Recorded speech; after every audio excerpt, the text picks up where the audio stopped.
Hey, what's up, everybody? Welcome to From Prison to Purpose. My name's Jimmy McGill. I'm the host of the show. Super excited about today's guest because I'm married to today's guest. And so, by popular demand, everybody is always wanting more and more Chelsea. All over our social media, I see posts. They're like, we're here for Chelsea. We love Chelsea.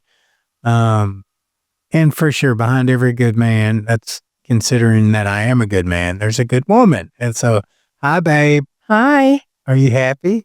Yeah. I'm ready to get into it. Yeah. We were already talking ahead of time and we were trying to stop making ourselves talk so we wouldn't lose our vibe. Yeah, for sure. Say vibes too. Yeah, vibes. Right off the bat, we posted on Facebook a while ago. So, what questions do you want us to ask Chelsea? Right?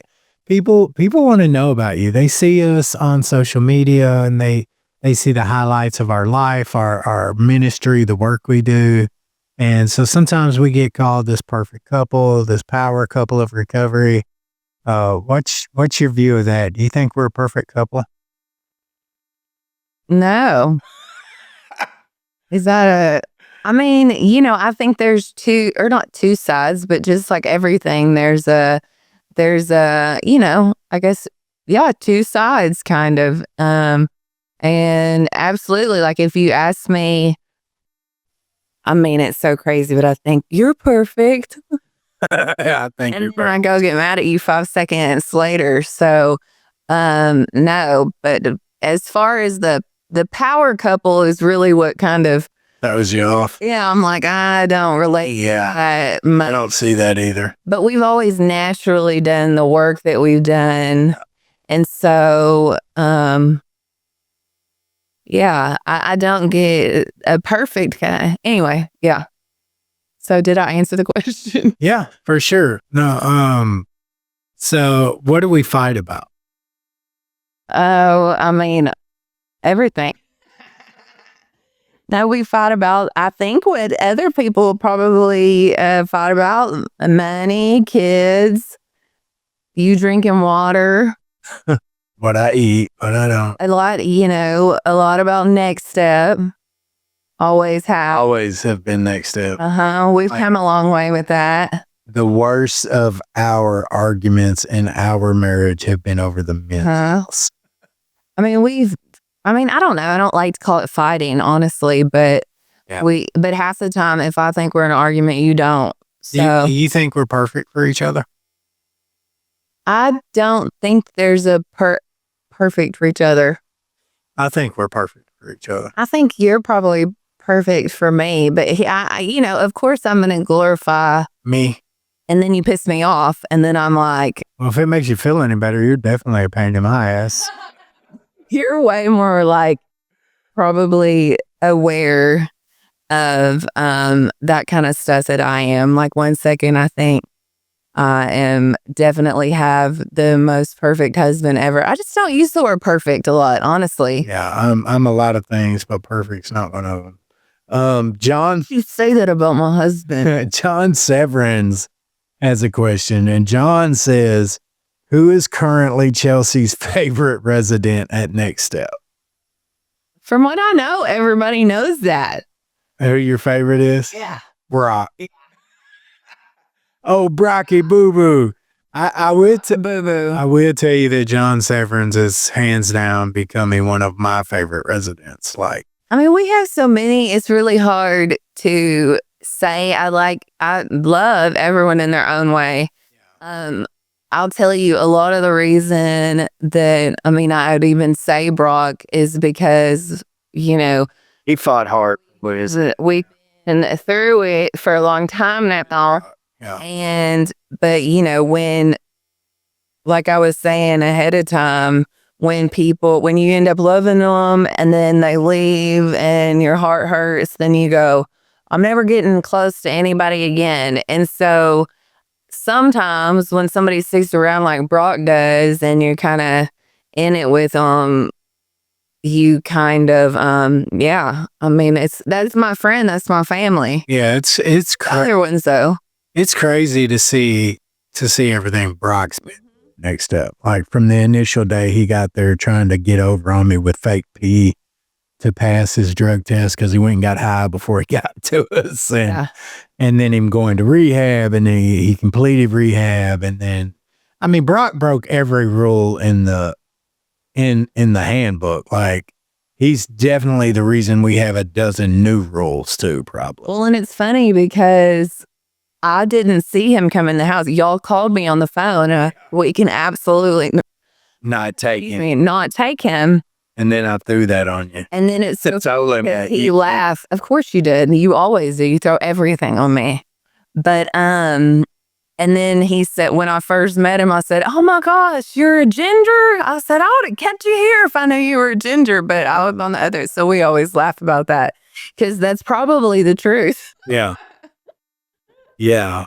There's this weird, I think it happens in phase 3. So at next step, everything's set up phase 1, phase 2, phase 3, 90 days each, right? Except for, and then after when you hit phase 3, you actually have 4 months of phase 3 instead of 3 months. And so after that first 6 months, when they go into phase 3, like where John Severance is at right now, that's where that light switch, that's where I see the growth happen. Like if they're going to get it, they get it in phase 3. What's your viewpoints on that? I mean, we have changed so much throughout the years. I like how you've been saying that lately. I think that's a good observation. I also like to think that, of course, that I can tell when they get there in the beginning, some type of we can't tell desperation, So I don't know. Everyone's different. Everyone is truly different. We have guys leaving and drink immediately, or That's the biggest issue, right? It's guys think they can still drink. And said, yeah, at this point, or the star, or whatever. Yeah, I give up. And then of course I'm always drawn to the people that have my story, or people that really haven't been in and out of prison, that I've, Well, you've been in and out of institutions. Mm-hmm. I mean, your story isn't really, it doesn't consist of like prison and incarceration, but you've had your share of facilities starting all the way back to youth facilities, mm-hmm. right? So, yeah. So when you say your story, that's what you mean? Like, yes, but a lot of what we work in, definitely not being in prison is a bit, or not having that part is, more so of most people have been in and out of somewhere if they've, been dealing with substance abuse their whole life, substance abuse disorder. And that's definitely me. I mean, it's like, one of them are the last people that, he's not there anymore, but we used to laugh and go, haha, they think they're all the crazy wild ones, when really, to know the extent of my history, I'm like, sometimes I do think that, yeah, whatever, you know what I mean? Not really. You lost me there, but it'll be okay. Hey, so Deanna Coburn said, how does Chelsea balance mental health and sobriety? Oh my. I can answer that sufficiently easy, but how would you answer that for you? I'd probably ask you to answer it. So from my perspective, for your sobriety, you go to your 12-step fellowship. Absolutely. I'm going to leave that unnamed because we're not here to endorse any specific. But that's the top for me. Right. As far as staying sober. Since day one. But for your mental health, you see therapists, you work on your trauma, and you take medication, all non-narcotic. Yeah. Same with me, right? Mm-hmm. So with me. But you're new to that. I am, but I'm not. I've taken medication my whole entire life. I didn't even think I had any mental health issues till I was like 7 years sober. Like I didn't think I had trauma. That was so 2 crazy. years ago, I told my therapist, no, I don't have trauma. Yeah, you would literally argue. Lot of stuff I don't understand. I truly, there was a, I have never met anyone in my life, and I spent my life in a cage. I never met anyone carrying more childhood, young people trauma than you. And I am considered a SME in substance use recovery services, an SME. subject matter expert. Oh, yeah. Right? Like that means all I work with is mental health challenges and substance use challenges. Like I used to just be baffled when you thought you didn't have any. I don't think we know what that is it takes a long time in recovery and in recovery, one day at a time, to even realize what things mean and what trauma really is. And, part of trauma is what continues to come to the surface even after years of sobriety. And so some of that stuff that you're like, why is this still here? Why am I still dealing with this? And it's like, oh, okay. That's what they're talking about when, because at first you're like, I'll get over that. Yeah. That's just Sunday. What do you mean that stuff happened all the time? Yeah. Do you carry any trauma that you want to talk about that you haven't got over yet? I'll talk about whatever, honestly. I am, because there's a lot of people that may hear this, like your mom or your family. So if you don't want to dive into stuff like that, we definitely don't have to. I honestly don't care. I care more about details of not, saying stuff. But one of the things I will say is, that I have nightmares. Yeah. Pretty much every night. But there's been times where I've dreamed about the same people. Every night. A lot, but like lately with the seasons changing, I've been dreaming about drugs all the time. Yeah. So it's not necessarily, I haven't seen those specific people in my dreams lately, so I really think it's. So the specific people that you dream about, this is a specific incident, right? And so yeah. Does your therapist refer to that as PTSD or what is that? Yeah. So if you're having the same dream about something that happened to you over and over for decades, like that's untreated trauma. That's what PTSD. No. Yeah. That's what it's come up with. I went through quite a bit of testing in the recently, and that was at the top of the list, the PTSD, and I was actually really surprised, but at the same time it made sense to me because I've never really or not related some of the other diagnoses, these labels that we get thrown on us have never resonated with my soul, and I kept going, I don't deal with that. It's not, we blame it. We blame ourselves. We think we have a part in it. right. I still do that. I've come to the point where in the last even few days, I'm like, I'll never not blame myself. Yeah, it was not until I met you, until I got in a relationship with you. I didn't even realize the pressure that men put on women, right? Like pressuring them to be sexually active with a man. And when a woman says no, we continue pushing and we think we're being a player or a pimp and spitting game. But really, as a man, you are applying pressure to a woman to do something that she doesn't want to do. And then after so long, she gives in. And then if you speak on that, then we make you guys feel bad. You tripping. Didn't nobody even want to do. And then, so now you're afraid to tell your truth because we've made you guys feel like shit. One of the things that, I would definitely say that's a big one that you've learned since we've gotten together. And I always kind of say, out of all the people that I've been with sexually, most of them I didn't want to be with, which was crazy. And most of the time, and so many times I said no. Multiple times, over and over. And then you go, okay, well, it's almost like this pressure thing where you end up doing it anyway. And so then you're like, it's confusing, and that's why they define, So, assault so differently in different ways. It's confusing. so knowing where you're at today with your mental health therapy and your personal recovery, do you consider yourself a survivor of sexual assault?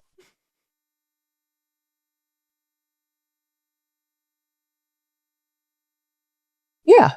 Yeah. I mean, I know that I can't trust my own thinking on it, and that the answer is yes. Yeah. Uh, Now, how long did you carry the burden of thinking that that sexual assault was your fault? I mean, I still do. That's so crazy to me.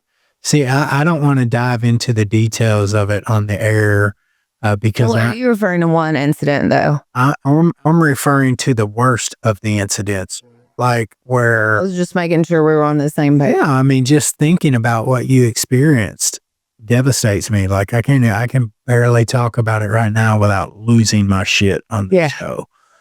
And to think that you carried that hurt and that shame and thought it was your fault and that you still battle that. Not only does it make me want to kill people, it makes me sad. It just, Well, I mean, along with drugs and alcohol and partying, that's kind of what comes along with it. And I hate talking about stuff on the air that we don't just say, so I'll just summarize it. I mean, and back then, you'd hear people talking about, oh, these trains, man, we were in a train on that, you know what I'm saying? And I mean, that was one of the incidents that happened to me. And it was in a hotel room, and I was very, very young. And so, I mean, that's what we're talking about. I don't like it when people will okay. shoot around like it's like, just put it all out there if we're going to say it. Yeah, hold on. Like, when people post on Facebook and stuff, and I'm not a fan of any of that. They're like, praying for just the unmentioned blah, blah. I'm like, hush. I'm not doing that. If you want to say something, say it. Other than that, keep it to yourself. So, yeah. So, how old were you when that incident happened? 12, 13?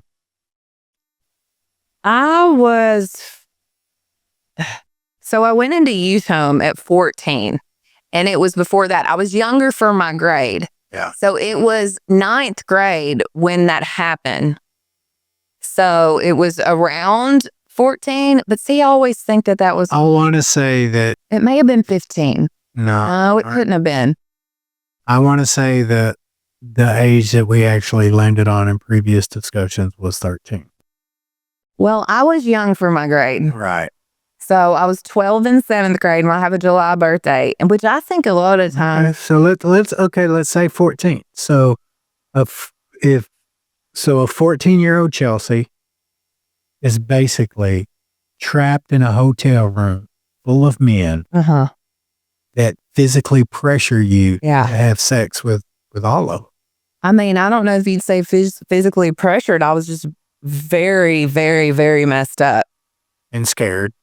And you did. Yeah. And you did. The whole time it was happening in my head, what goes on in a woman's head of not wanting it to happen and being like, no, not that's all. I remember thinking all in my head was no, no, no. And you can't stop it. So you kind of just, I mean, women do what, and I hate to put, I'm super like gender or whatever. And if somebody's got something to say about that, then I don't care. But I'm really, a lot of the stuff that I talk about, I'm like, well, a man does that and a woman does that. And that's probably part of, So is this your first time ever going public about the sexual abuse that happened to you in that hotel room with the guys? I mean, it's basically, I don't call it sexual abuse anymore. I call it a gang rape.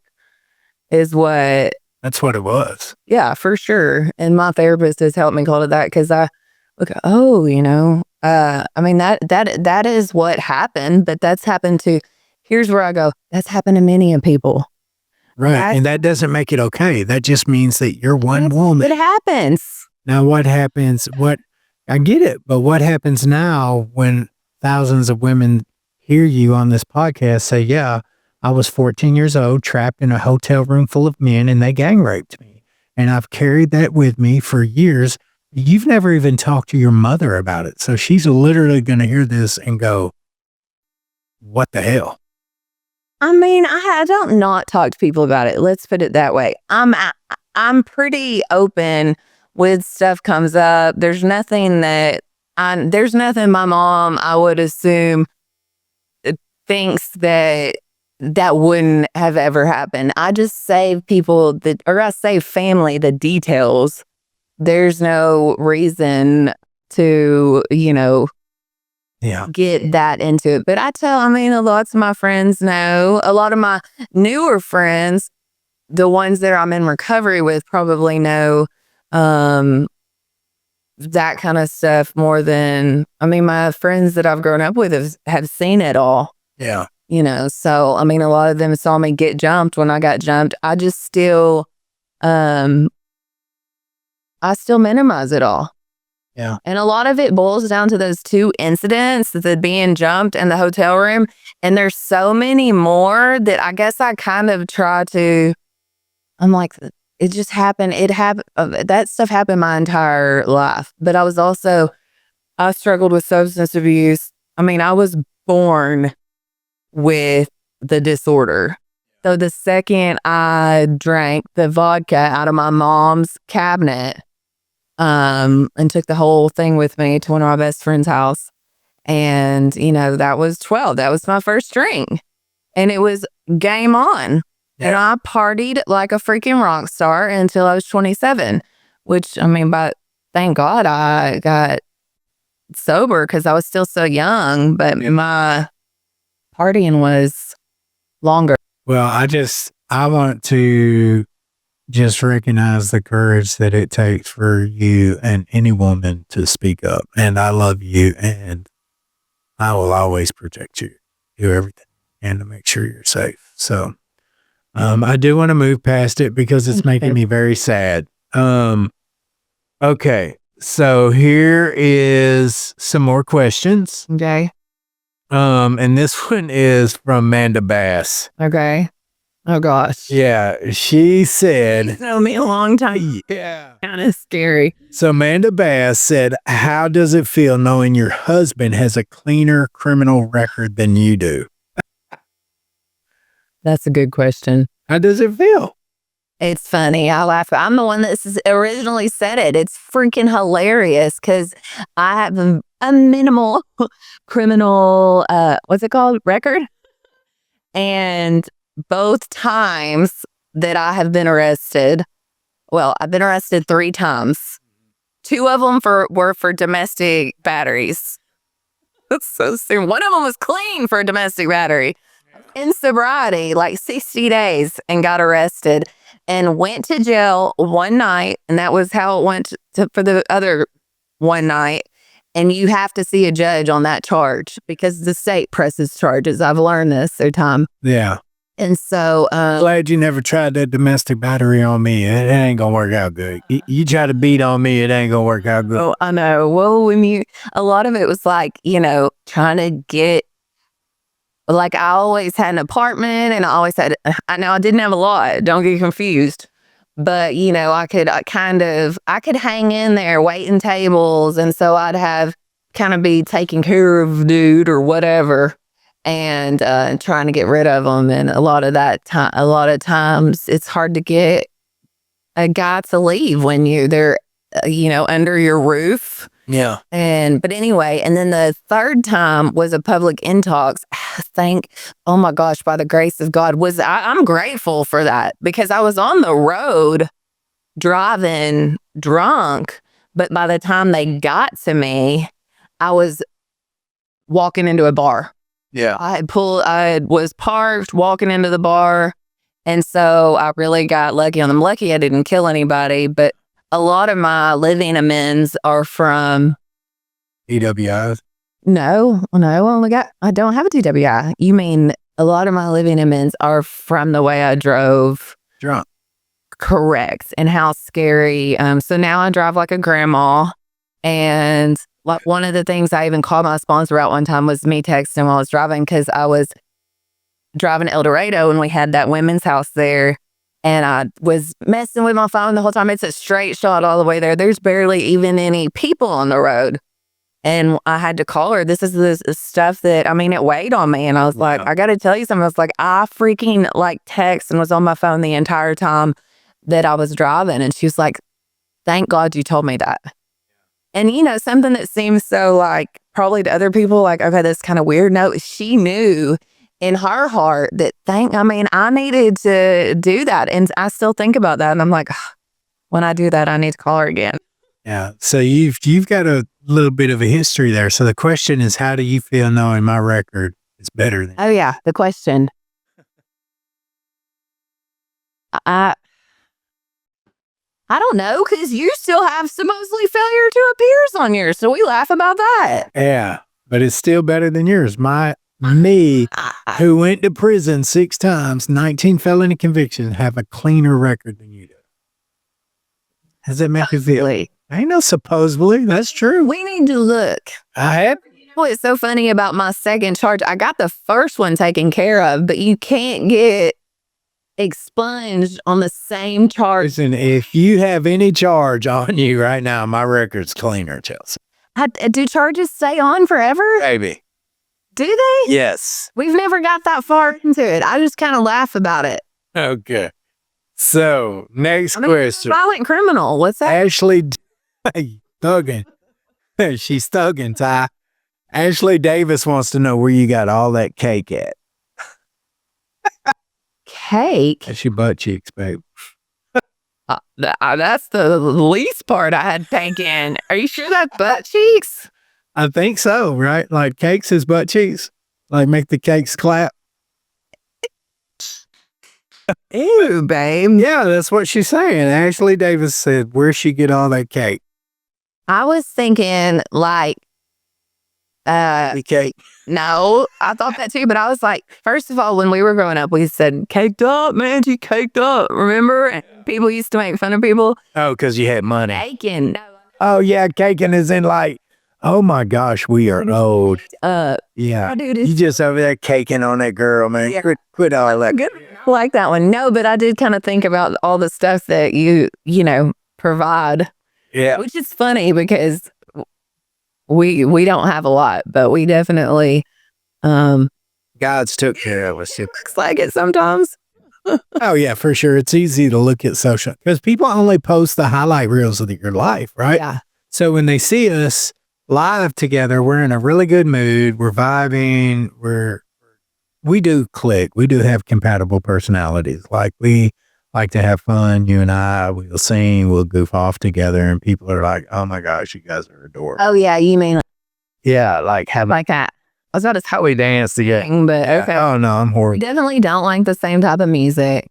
Or the same type of movies. Oh, yeah. Yeah. And even when you find something good that you will watch or that we'll watch together, you jump ahead. And I'm like, I just saw Chelsea has ADHD, right? That's what they say. Allegedly. Yeah.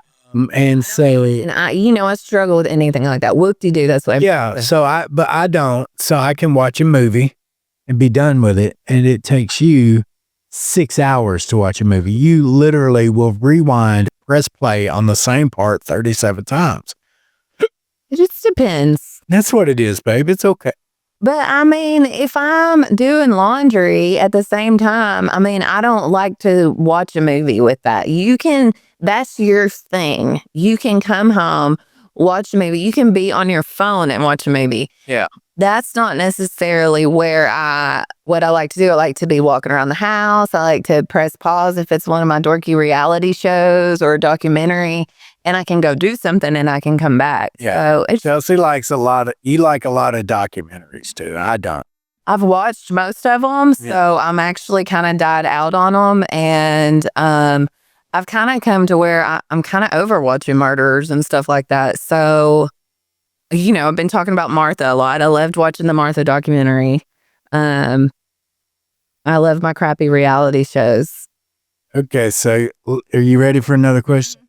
Tara Mason from West Virginia says, while managing work life balance, what does Chelsea find the most challenging? We all know that she wears many hats. She is a wife, a mom, a business owner, and a mother to the men at Next Step. Which one of these are the most challenging? I mean, that's a really big question. I've been doing this for 8 years. I mean, a lot of people don't know I've somewhat tried to take time off this year. Yeah. From January to, of course, now it's November. Now my time off looks a lot different than what someone in a, desk jobs would look like, because I still am so involved. But, the guys will worry about me because all of a sudden they won't see me for 2 weeks. And, I got a 14-year-old at home. Yeah. So people, To me, that would be the hardest part. what? Being a boy mom to a 14-year-old. Yeah, and I am. I'm somewhat of a mom to the guys for sure. I'm usually the one that comes in and tells them the truth. And that's kind of my sweet spot is, I'm very pro recovery, 12-step, the disease, which people can argue about forever. But I have it, and you don't know about it unless you have it. And so most people probably that don't understand it all, they don't have it. So, and for me, that's an allergy. And so that's what I teach the guys. And I try not to, anytime I complicate it more than that. I mean, we used to get in fights about people's curfew. Yeah. And so we've come a long way since then. Did I answer? Because you're looking at me like I didn't answer the question. Well, which one of those are the most challenging? Just pick one. Probably just not. Was marriage one of them? Yeah, being a wife. You think that's harder than everything else? Yes, babe. I'm the hardest part of your life. Great. No, I'm teasing. We just need to get on the podcast and then communicate like this. And it's Okay, here's your another one. definitely, what I call you, like a Viking. I am. Definitely not into girl talk. You don't, want to. I'm a strong man. Sing Kelly Clarkson with me. Well, it depends on which Kelly Clarkson. You don't know any Kelly Clarkson. I do. Undefeatable. Unstoppable.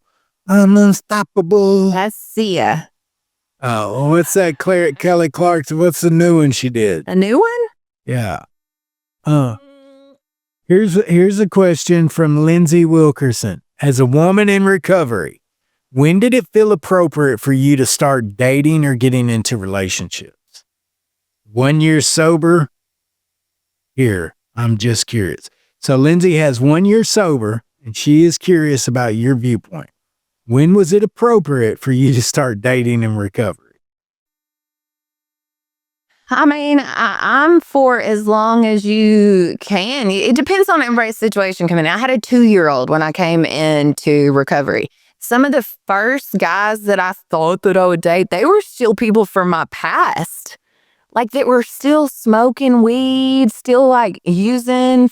And so I had that kind of stuff had to die down a little bit. And thank God I didn't end up putting anything in me. But so it's just kind of, everybody's different. I had a 2-year-old. I was pretty done with. I was. I had some that last year before I got sober. I'd had some pretty Rough stuff. Sexual stuff again. It's hard. Yeah. Recovery, yeah, for sure. I had 9 months clean when I met you. Yeah. And I did not have a year. But you were a grown man. Yeah, but for me, I think the whole problem with dating in early recovery is you really got to prioritize your recovery. Uh-huh. Whatever we enjoy as addicts and alcoholics, we really enjoy. So if I got the hots for you, I got the freaking hots for you, and I will make you my higher power. You will become my God. And you'll become my recovery. You'll become my job. And the next thing you know, I'm focused on you, which leaves me wide open and unprotected. And And we were both kind of done with that too. Yeah, we were, man. We were just at that right age. There's no coincidence when we got together for sure that it was kind of, I mean, just like people are finished with the drugs, we were finished. We were done. Like if it didn't work, it didn't work. I wasn't finna chase Chelsea. She wasn't fixing to chase me. Now there was some chasing that took place throughout the early stages of our relationship. Like when you showed up at the mall. Yeah. I didn't know what to do about that. I died. You'd never had a man publicly show affection. No, my face was red. I was with my friends and I liked it at the same time. I couldn't believe that you showed up because obviously all this past trauma, but that was one of the things that I was thinking was if it's people in recovery, you really have to make sure that they're not going to drink or drug. I mean, that's the main thing. Everything else, when we don't put anything in us, we stand a chance. I mean, a lot of what we see with the drinking and the marijuana, you're screwed. Yeah. And so Chelsea and I, we go to 12-step meetings, right? And so a lot of people, I'll tell you something that I've always valued about us in meetings is we don't really sit by each other. We don't coddle. We don't hold hands in meetings. Like she sits on one side of the room. I sit there. We're not there to watch a movie like it's date night. We're there to get recovery. Yeah. And so now I see in working in the men's house, there's also a women's facility that's in the same town. And so they get together and they just sit on each other's lap. Basically, they're holding hands, they're laying heads on shoulders. Weird. And I'm like, that shit is never going to work. Like if you're at the meeting to find your significant other, not saying that that's a wrong reason. There's no wrong reason to go to a recovery meeting, right? But prioritize your sobriety first. Put your recovery first. And then if it happens to you find the right person, I don't agree with the fact that people say don't date another person in recovery. That's a stupid myth. I would not want to date a person that was not in recovery. Normal people don't have a spiritual program to work through problems and conflict. We have a principled life because of recovery. We have solutions to compromising situations. You know what I mean? And normal folks don't have that basically. At least not like us, you know? And I would never ever want to be with a normie is what we call them. Earth people. Can you imagine that? No. Somebody who didn't understand what we were going through, how a smell could trigger you. I had to argue with somebody about alcoholism and drug addiction through my whole relationship. I mean, there's no way I would never do that. There have literally been times when a song has transported Chelsea back to a very unhealthy time, like the hotel room. Smells. I mean, I still smell a house that I used to go to all the time. Sometimes I will still smell that. And as a kid, yeah, and I will go, golly. It's funny how those triggers transport you. And normal people trying to understand that we have survived, like what you said a while ago, gang rape, physical abuse, alcoholism, youth facilities. As a woman who's went through all these, I can't imagine a woman that's survived the things you've survived trying to date a normal person. It's just crazy to me that you think I've survived so much. I know that's crazy. You're a survivor. What do you mean? Thank you. I just don't see myself like that. Dude, you are the freaking truth, Chelsea. Okay. You know what happens to most women would have committed suicide would have unalived themselves a long time ago. I don't know. I don't know what most women do. I know there's been definitely alcoholism has almost made me kill myself more than my past traumas. Ain't that something? Untreated alcoholism. Yeah. I mean, I can deal with the other stuff. What I can't deal with is untreated alcoholism. Yeah. Brittany Lachey wants to know what step you're on in the 12 steps. What step I'm on? I've worked all of them, and I continue to work them all every day. Yeah. All right. Once I got with the right sponsor, my entire life changed. I agree. I was there. I saw it. Okay. So on the 1-year relationship, do it or don't do it. Like that timeline they talk about? Yeah. No, you should wait as long as you can. As long as you can. Stay single, baby. I dated newcomers. I was one of them. But you were a special kind of sick, Chelsea. You were in better shape than I was at 2 I had 2 years. Oh, yeah, I came straight in. I dove into the step. I mean, I was a mess, but no, and there's things I've lived with for sure. Some of the people that I thought that, and there wasn't a bunch of them that I thought I could date, but Next question from Denise. How did y'all meet? What's your version of it? oh my gosh, we say at the coffee pot. It was at the coffee pot. It was at a meeting. I inboxed you a threat. Yeah, she threatened me, and I thought it was cute. I was like, "Oh, that's cute." No, you didn't even. But I saw it. I saw it. I just kept scrolling. I wasn't going to acknowledge you. He wasn't going to whoop me. I don't know what you were thinking. I was seeing some crazy dude that was still using.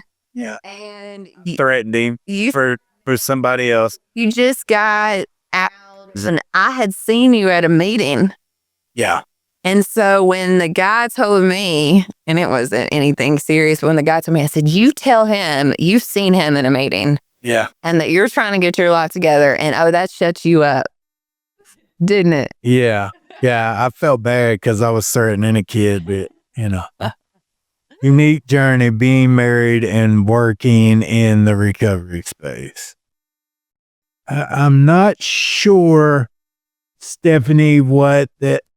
Oh, yeah. At this point, Chelsea's more of a supportive role, right? Is that what you would say your position with everything? I mean, I basically built it and stepped back. You and I go back and forth about it. But I mean, Did we just want to talk about that? I was the primary program builder. Yeah, you are. You built. You were more of the businessy side, but I've also been in and out of places my whole life.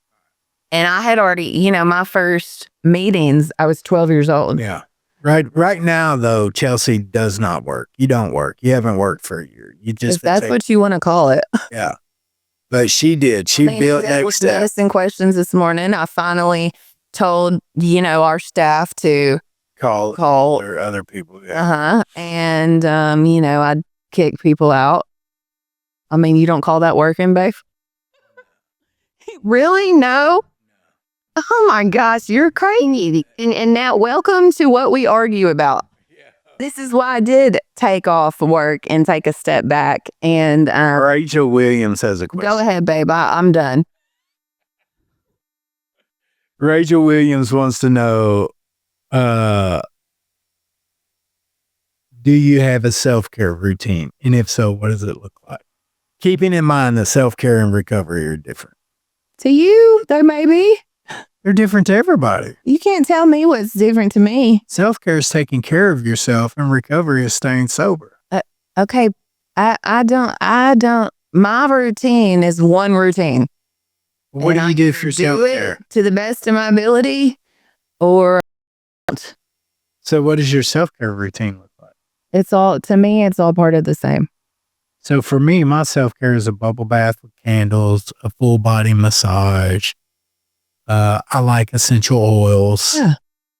That's all part of I know the field that you've worked in kind of separates all that, but no, to me, I am a alcoholic and a addict before I'm anything else. And that's all in there.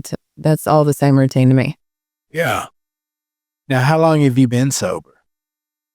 It'll be 12 years in April. That's a long time. Cecilia wants to know, how do you deal with me? I don't know. I don't know what people will see on that side of the camera. I would say, I don't know what I'd have to have more details on it. How do I deal with you? It's funny when people ask that. Yeah. I don't know what does that mean I'm like a bad person? What does that mean? Like, hell. What are you? Maybe just what do people see? I'd have to know. Yeah. Yeah. So who would you say gets their way more, me or you? Me. I don't not get my way. Yeah. Why are you looking at me like I that? don't know. I wanted to get mad right then, but then when I looked in your eyes, I was like, damn, you're beautiful. So you literally just got your way again. I mean, my way is wanting food, going to get me coffee. I mean, Get up and light the fire. yeah. So I don't, our life is, You say our marriage is the happy marriage. yes. I would too. Yeah. Yeah. But, I think with me, and this is the cancer in me too, because I forgot I was going to say that. A lot of the trauma, I think a lot of people that aren't as emotional as me, they don't deal with the stuff like I do. I think people can have the same type trauma and not dream about it every night. I am first of all, a very vivid dreamer that comes down the line from my mom. So I have a lot of emotions, anxieties, some would say OCD type stuff. Do you think a lot of that was inherited from your mom? She thinks so. Your mom's cool.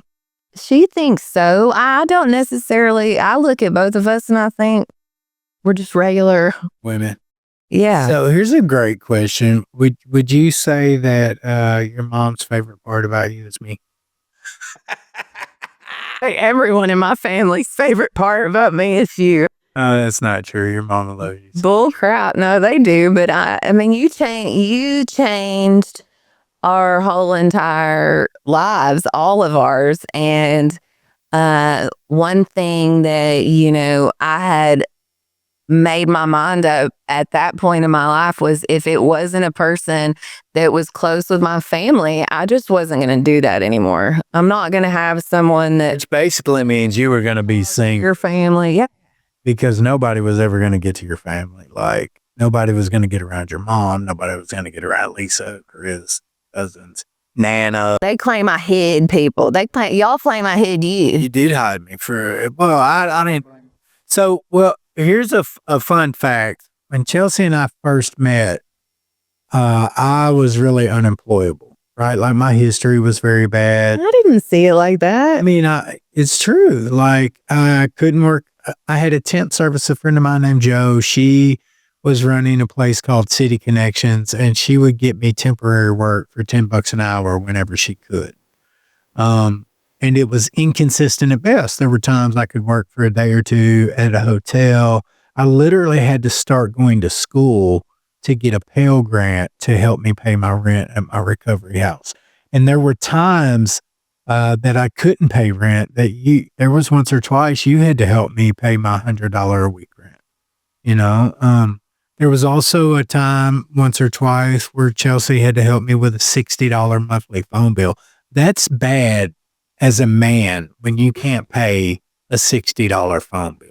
I think it's less than I think maybe that happened, like you said, once or twice. Once or twice, yeah. But I don't see you as being unemployable. I mean, you were always working. Girl, I couldn't even get a job mowing grass. They were scared I would smoke it. I don't see it like that. I know you do, but I mean, it's kind of like you get sad when we talk about my stuff, and I don't feel that. And when I see you, I always knew you were employable, like you always worked. When I think about what we have now, I think that we built that together. Mm-hmm. And so... Well, I'm glad you think that, babe. I do. I know that. Like, that, which is why I spoil you and take care of you the way I do now, because in the beginning, I didn't have anything, right? I was not...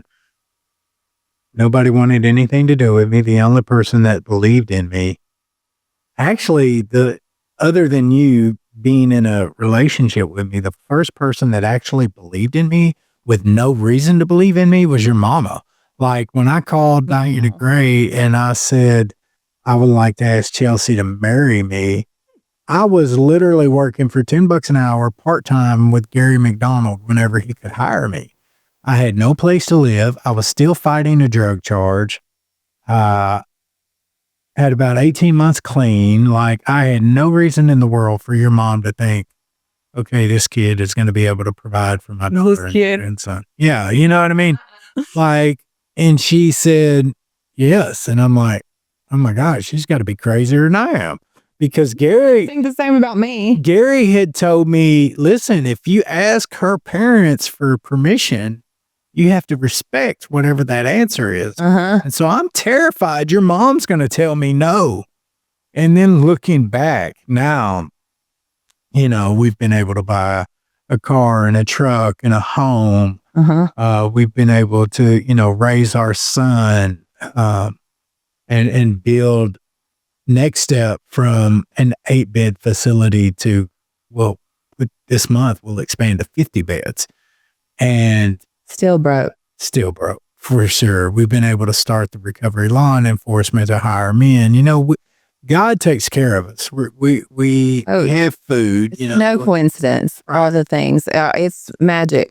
But for other people to look at us, yes, I can see why people on social media or people who see us in public would think that we're well off, but we're not. We're comfortable. God has provided a house and cars for us. We're rich on the inside. Yeah. That's what I was listening to a speaker tape.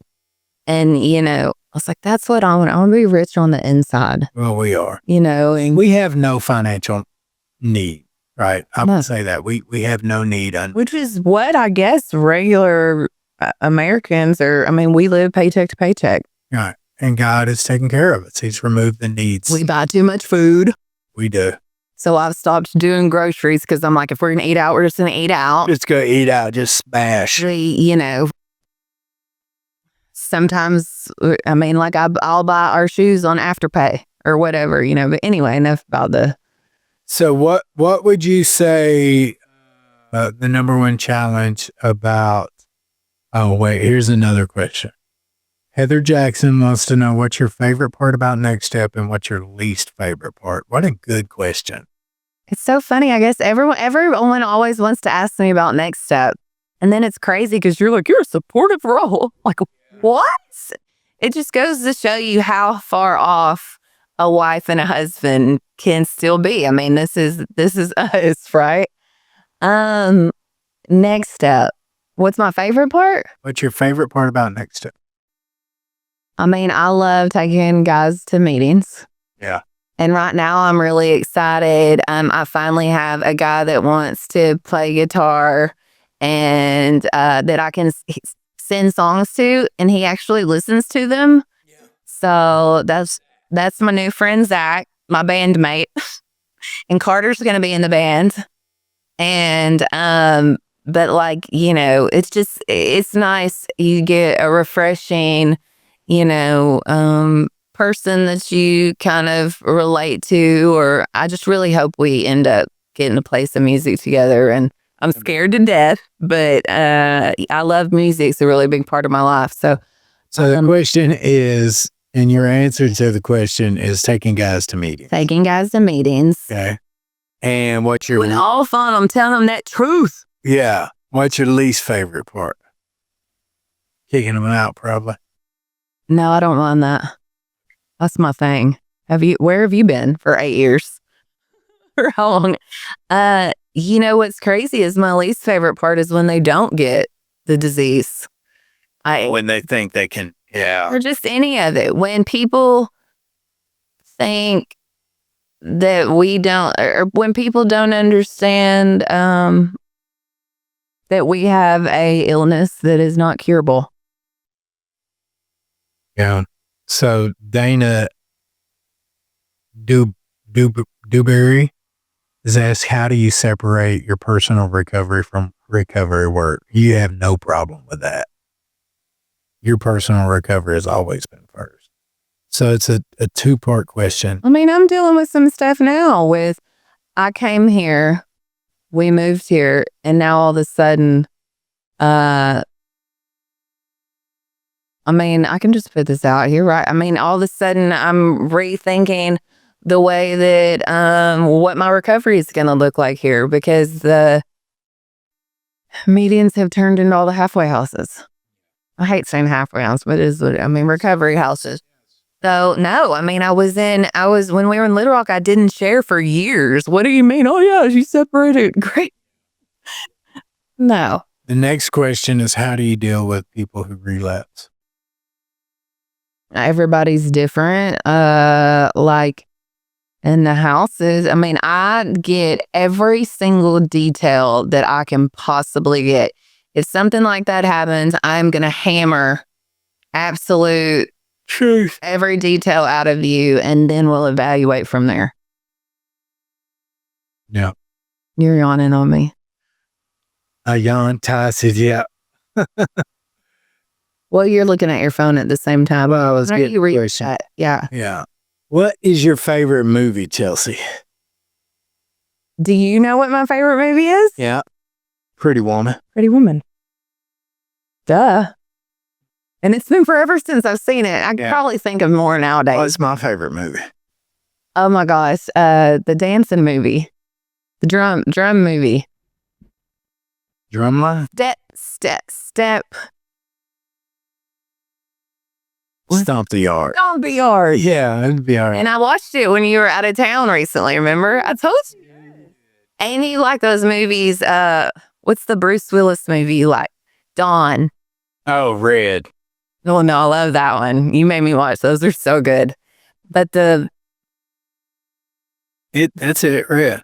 This is an old one that we talked about. Red Dawn? Yeah. Yeah, Red Dawn's a good movie.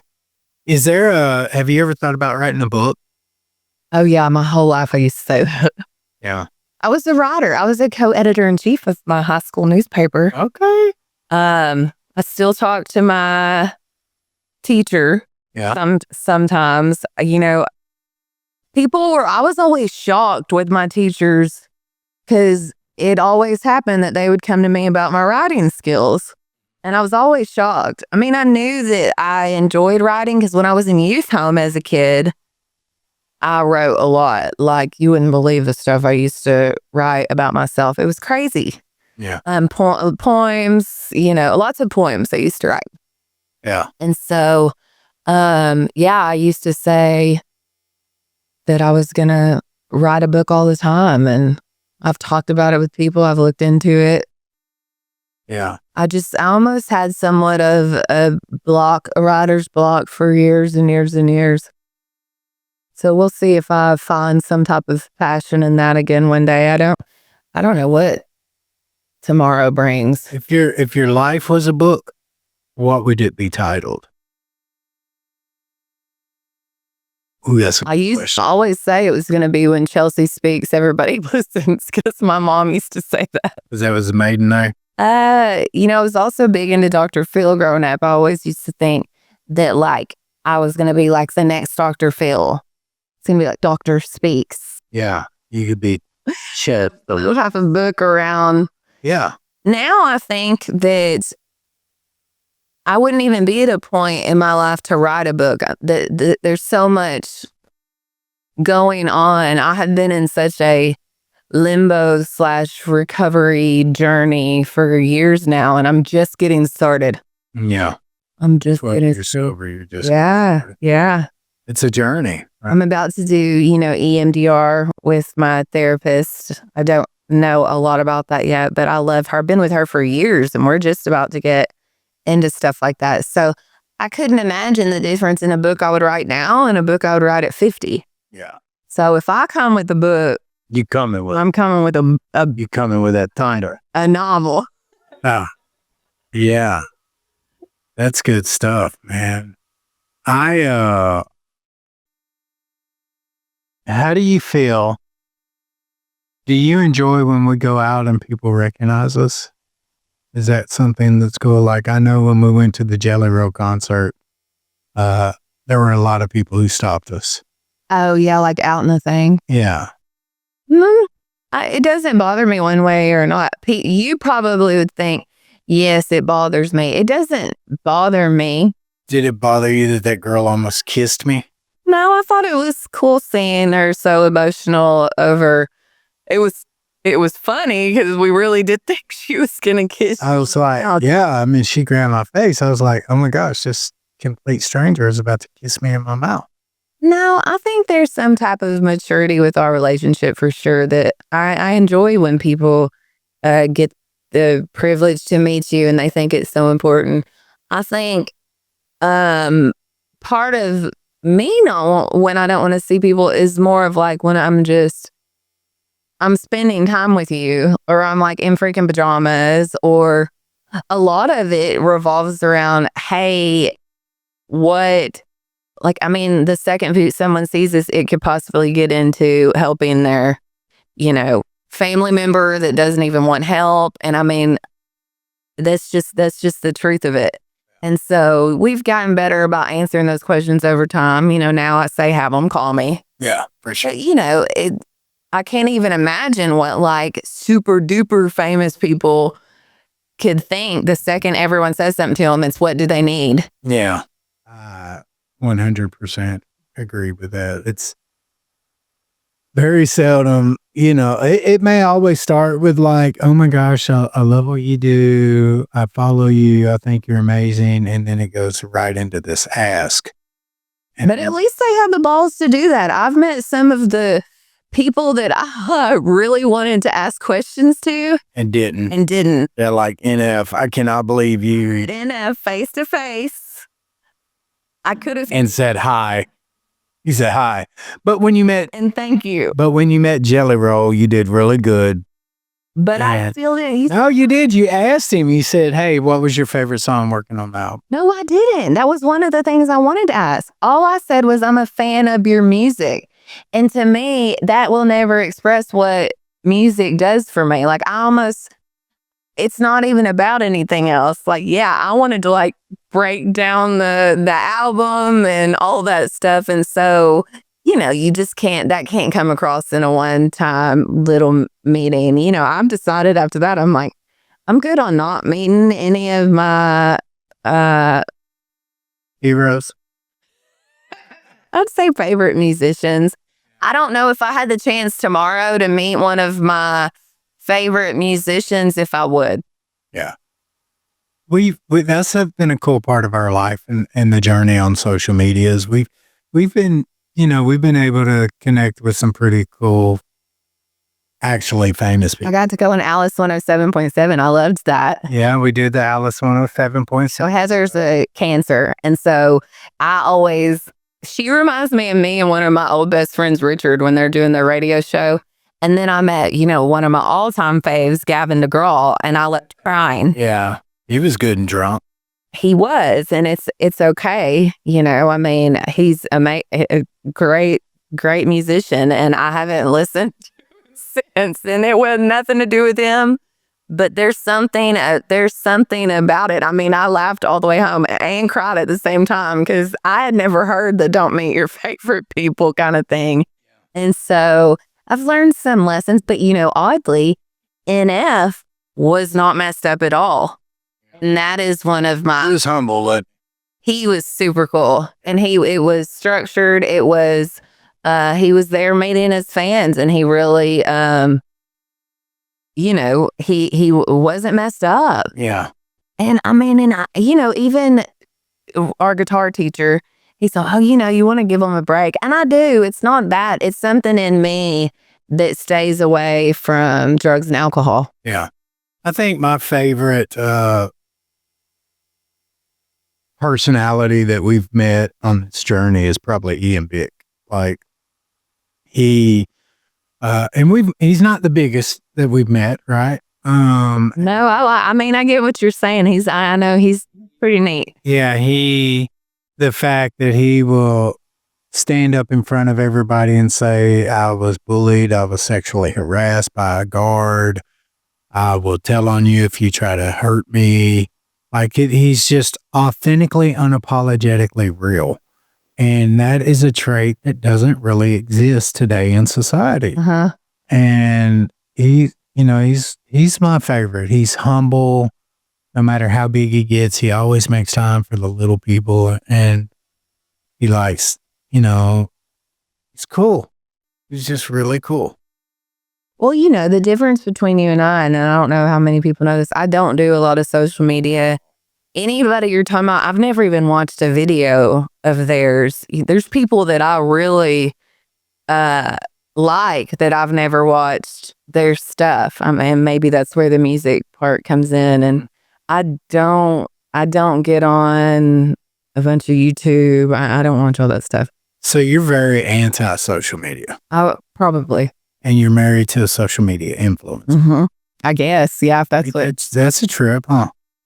Yeah. I mean, I'm one of those people that don't believe the numbers. I'm like, that's crazy. You consider me an influencer? Now, I mean, I hear it all the time, and I hear it with people that come up to us, and I could never even have a phone. I mean, my whole life, people are like, I mean, I could never have a phone for the rest of my life and be okay. Yeah, I think we were definitely the last people to realize how big it was getting. Like, it was happening to us, and we're in the middle of it and don't even realize it. So that's pretty cool. What is your long-term goal? Like, if you could see Chelsea's life in the next 2 years, what would it look like? Well, right now, I'm really in a place where I'm trying to stay in now. Yeah. Which is what I've learned is such a big part of life and recovery. I'm fortunate enough to have my husband and my family that supports me and is kind of, not everyone's as lucky as I am to be able to take this year off. And I would be waiting tables if, that's probably what would end up. I honestly, I have no idea. I don't pretend to know. I know what 2 years looks like. I want to work on my spirituality, continue that one day at a time. I want to read my books. My mom just gave us her old hot tub, and I'm so excited to get under the stars. And I just like being on my little hill. And we found out, a year ago that I can get really, I guess suicidal was what the word be. So I'm trying not to think about that far ahead. I'm trying to keep myself well. Stay healthy, stay in the now. Uh-huh. All right. If I could do one thing better to be the best husband in the world, what would that one thing be? Talk to me like it's the podcast all the time. No. Communicate. Oh, yeah. Communicate better in public on the mic. Huh? Yeah, but I know that your relaxation zone is wanting to come home and unplug in the man zone or whatever. But yeah, I mean, I'm a talker. I want to talk. You do. I want to, literally what the thing I say, you don't listen to me, blah, blah, blah. And so what you could do, because I'm going to blast you on this. Are you scared? No. You've told me multiple times, look, that's the dang insurance company that keeps calling us, that you understood why both of us need to have couples appointments. Because your therapist was our therapist at first. Yeah. Which I don't want your therapist to be mine. But if I wish that when you,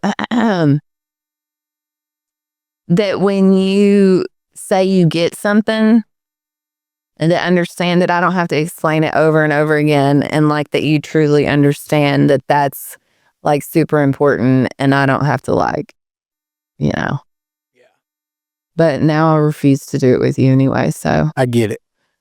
Sure. Yeah. It's like Charlie Sheen. I understand.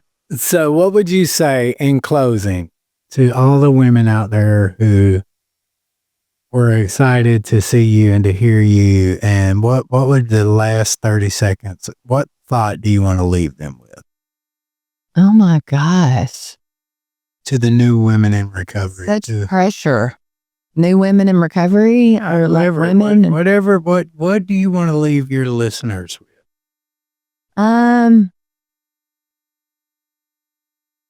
Being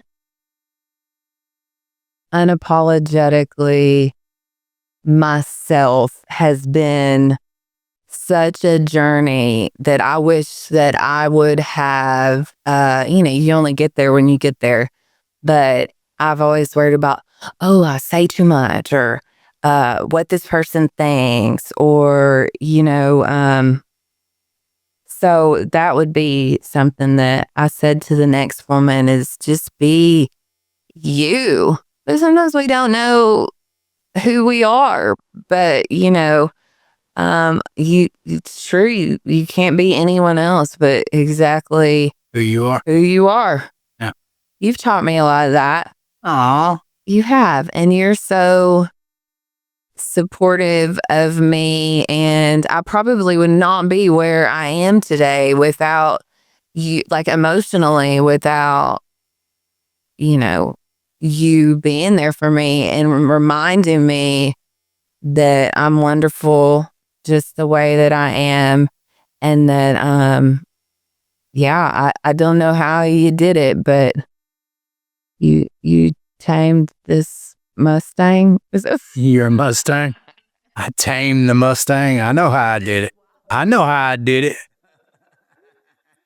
No, it's like I said, it's no coincidence, but that has been such a lifetime journey. But I am 39 and I'm really excited about 40. And I think that's kind of where it's kind of a sweet spot, maybe. Yeah. That's cool. Well, thank you for coming on and sharing your story with everybody. You're welcome. Thank you for answering questions and just putting yourself out there. And we are really glad that you guys tuned in today, and we hope to see you next time. Like this video? Be sure to subscribe so that you don't miss a single content drop in the future, and keep up to date on all future episodes of From Prison to Purpose.